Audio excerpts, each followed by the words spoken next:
irmãos, é um prazer falar com os irmãos nesta ocasião, nesse estudo bíblico de escola dominical.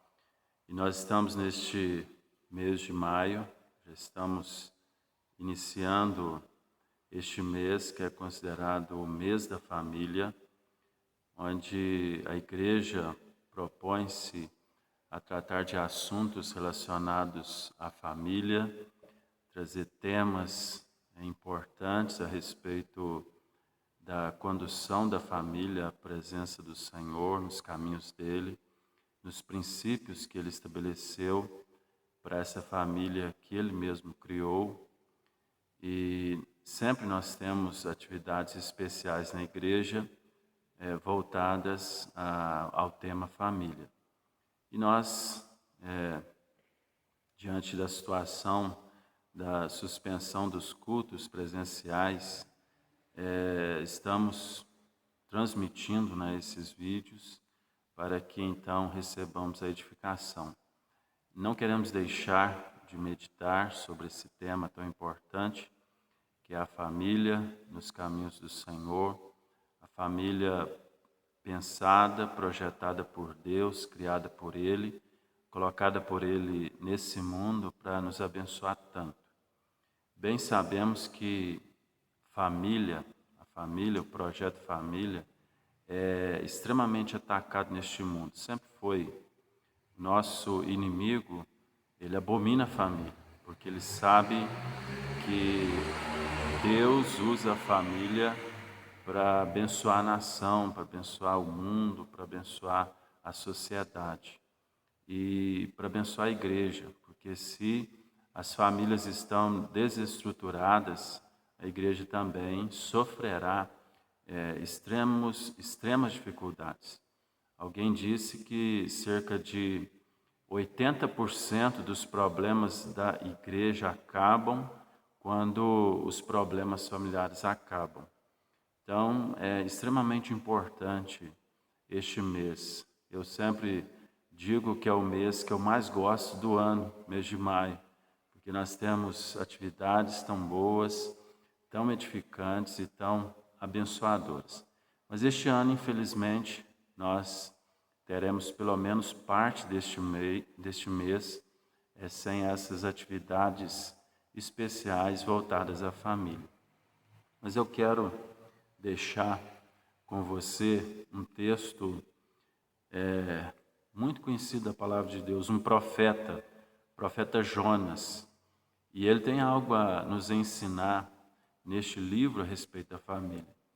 Eu quero fazer um paralelo dos 4 capítulos e aplicá-los à nossa vida diária, como família, como instituição criada pelo Senhor. E o versículo que eu quero ler encontra-se no capítulo 2 do livro de Jonas, na verdade, versículos 1 e 2.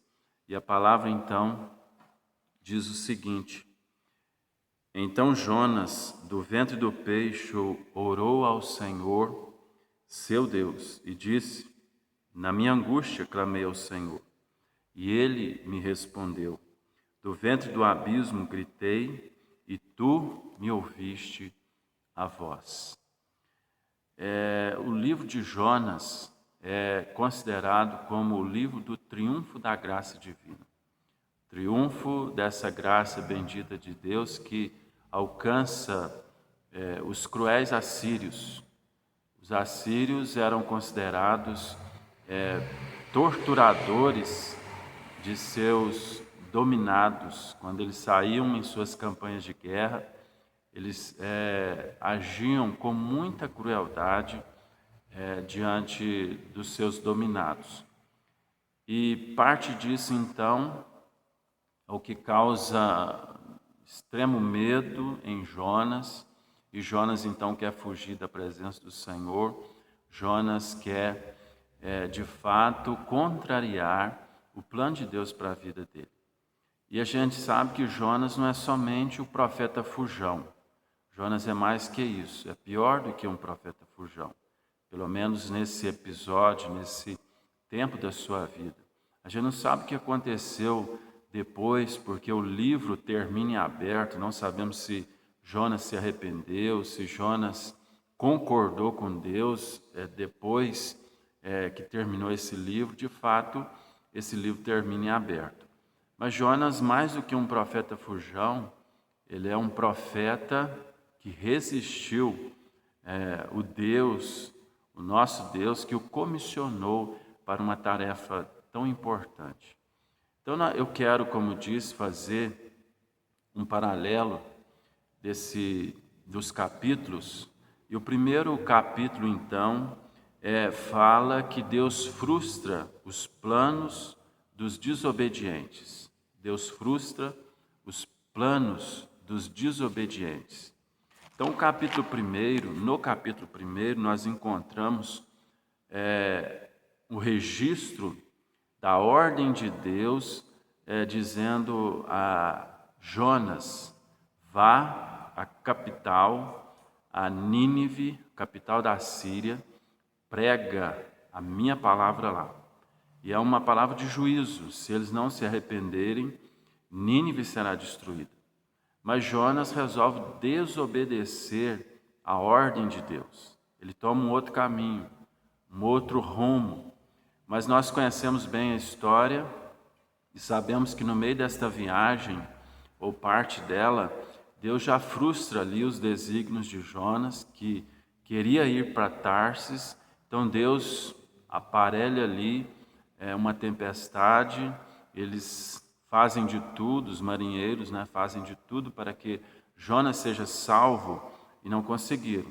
Jonas é jogado ao mar, Deus aparelha um peixe, esse peixe então é como que Deus usando como um navio, um submarino, leva Jonas até a praia de Nínive. E Jonas então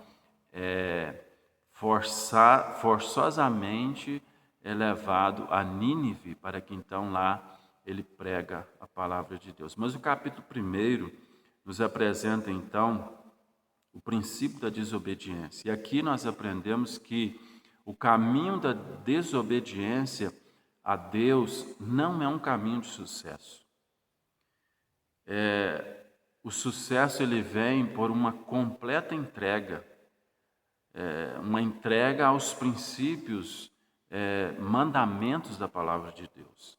E para que então nossas famílias obtenham sucesso nesse mundo, entre aspas, para que nós estejamos então no centro da vontade de Deus, cumprindo o propósito para o qual Deus nos colocou aqui, os maridos amando a sua esposa, como Cristo amou a sua igreja, e esse princípio desse amor sacrificial, ele é muito exigente, mas é isso que Deus planejou para a família. O homem ame a sua esposa como Cristo amou a igreja e se entregou por ela.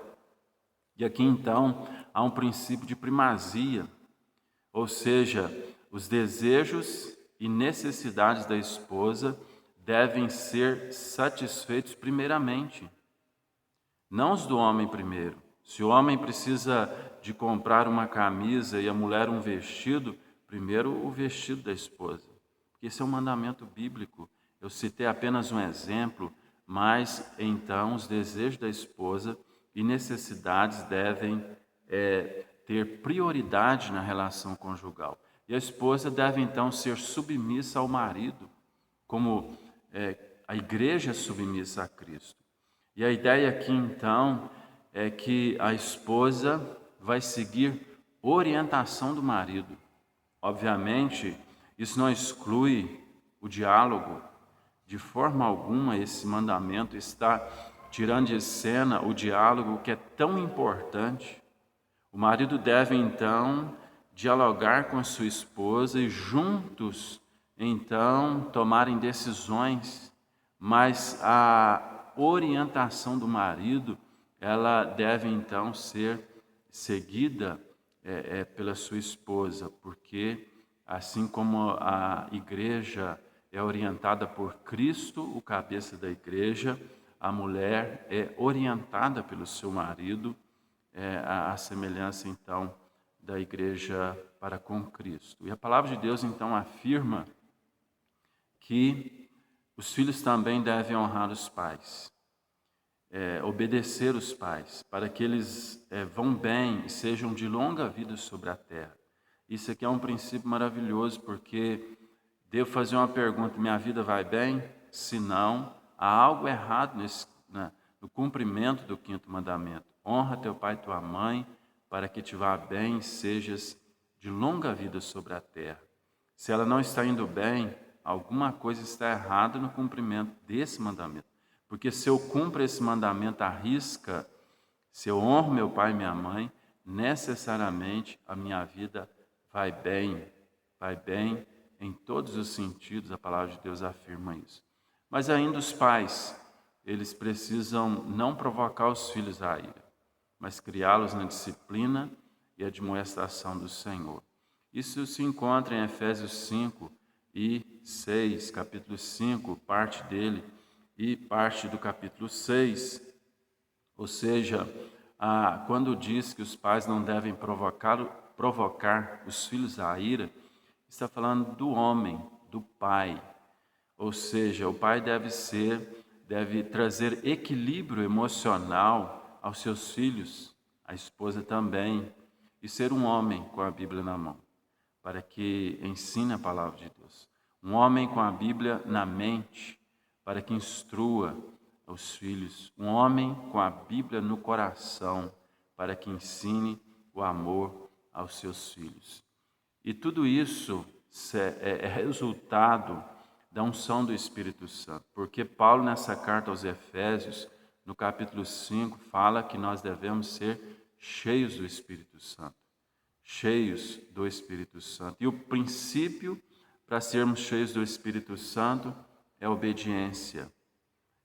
Então aprendemos no livro de Jonas, capítulo 1, que a desobediência é algo que desagrada o Senhor, mas a obediência em contrapartida, falando de uma forma positiva, agrada o Senhor, e o Senhor nos enche com o seu Espírito Santo. Mas um segundo paralelo, então, no capítulo 2, é que Deus socorre os seus filhos em tempos de crise. Deus socorre os seus filhos em tempos de crise. O capítulo 2 é o capítulo da oração. A importância, então, de colocar tudo na presença de Deus. A importância, então, de buscarmos a face de Deus. Eu li parte desse capítulo, então, de Jonas 2, e ali em Jonas 2 nós encontramos Jonas no ventre do peixe, orando ao Senhor. E Deus aliviando a sua dor, aliviando o seu sofrimento, porque ele começa essa oração de uma forma, angustiado, mas ele já termina essa oração entendendo que em tudo Deus tem um propósito, que em tudo Deus tem os seus planos para realizar, e mais, Deus socorre os seus filhos em momentos de aperto, em momentos de dificuldades.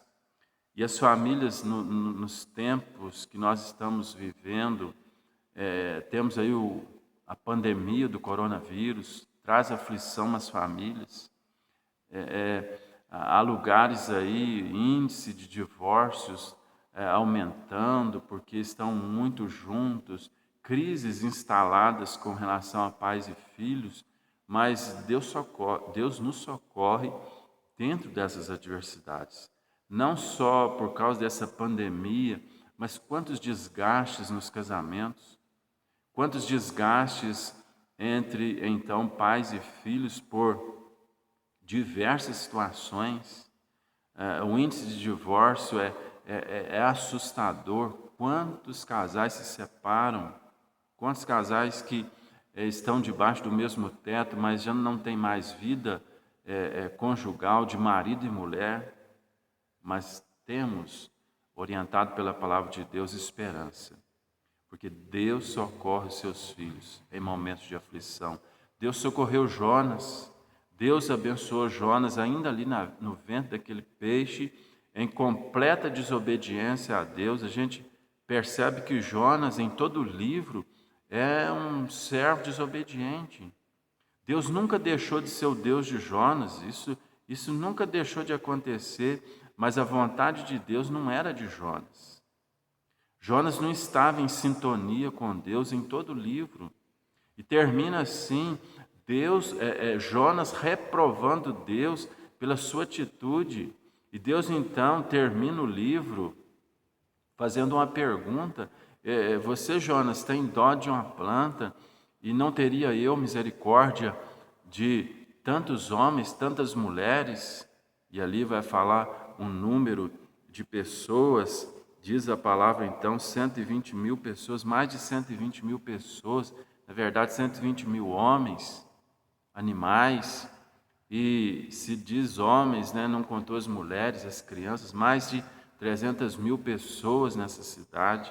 E se a cidade se converteu ao Senhor, o rei se converteu, os príncipes, toda a nação da Síria, todos se converteram, porque a capital é modelo, o rei é modelo. Se o rei se curvou, se o rei se arrependeu, todos se arrependeram.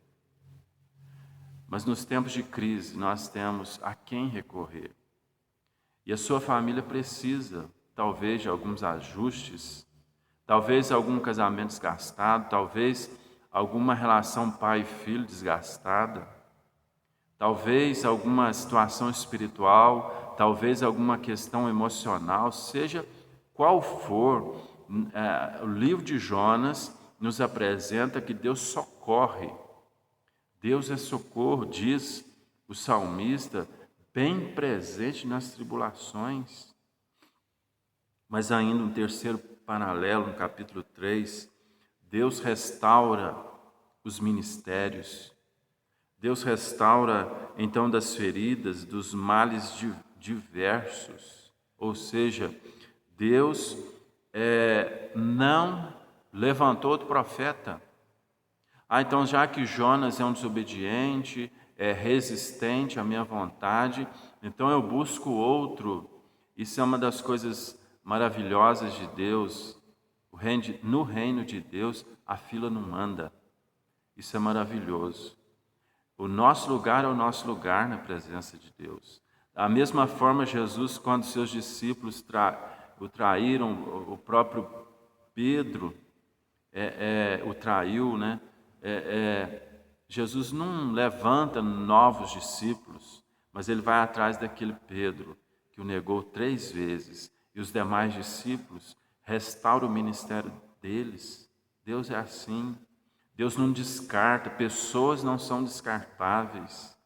Jonas, mesmo desobediente, mesmo indo para Tarsis, mesmo fugindo da presença de Deus, mesmo resistindo os planos de Deus para a sua vida, para a Síria, para o reino de Deus, porque Deus aqui, através de Jonas, Ele quer mostrar a universalidade da sua graça. Já é o Evangelho aos gentios. Deus tem um plano maior e supremo com tudo aquilo.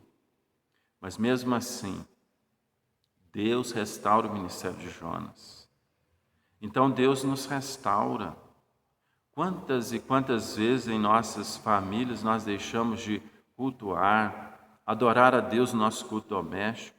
Quantas vezes nós deixamos de buscar a direção de Deus para os negócios?